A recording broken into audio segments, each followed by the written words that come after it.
Hi there and welcome to the second in our series of videos aimed at IFAs looking to sell their practice. Now, my name's Kevin Reid.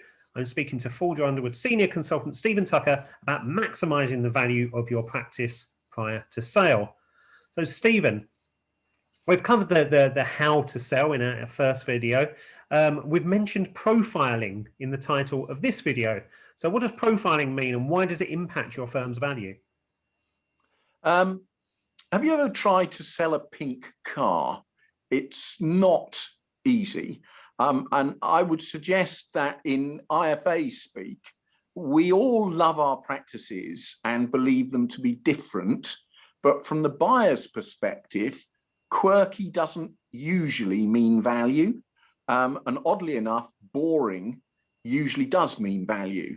And if you use the analogy of the property market, where it's all about location, location, location, we know that when looking at transactions on the sale of IFA practices, it's all about recurring revenue, recurring revenue, recurring revenue.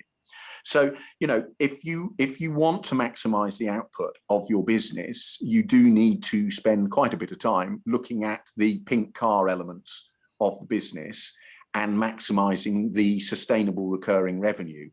So that if there are things that are special, and every practice will have a nuance and there'll be something special about the client bank, the staffing, the location, the investment proposition, whatever it is, you've got to take that square peg and put it in the acquirer's hole. So the more that we can do to make that fit appropriate, even though there are multiple acquirers with multiple different profiles and styles of investment and dealing with things, the more standardized, the more boring and less quirky a practice is, the easier that process can be. So is profiling basically understanding what your practice is and also understanding who would be attracted to you and what they're looking for? Sure. So if all your assets are held on RAP platform A, that happens to be one of the lesser known RAP platforms, but most of the industry is using platform B, the acquirer has got to move the assets from A to B.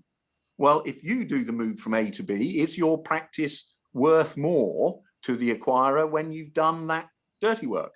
Well, yes, it is. So there are multiple little nuances around that. That will, around those sort of issues about client proposition, about the service proposition, and so forth, that if you can standardize or get closer to a standardized format and remove some of the pink car syndrome, you'll find it an easier sale and a more productive and more valuable sale, probably. And are there any other steps that you would take to try and maximize value, Stephen? Any last advice? Well, without doubt, I would test the market thoroughly. So it's not a matter of chatting to your mate who sold his business to ABC. That might not be the best partner for you.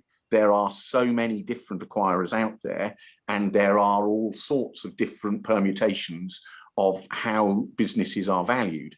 So if you want absolute top dollar, I can tell you who's paying that. But if it's about the best fit for your practice and your clients and your staff, and perhaps for yourself if you're continuing, it might not be about pounds, shillings and pence. We can do that as well. I think there is real value in using those people that have done multiple deals and know the marketplace and know who the appropriate buyers are for the appropriate sellers. Okay, brilliant. That's fantastic advice, Stephen. Thank you very much. Thank you for watching the video, and please contact us if this or any other IFA practice improvement issues are currently impacting you and you'd like some help and advice. We'd love to chat.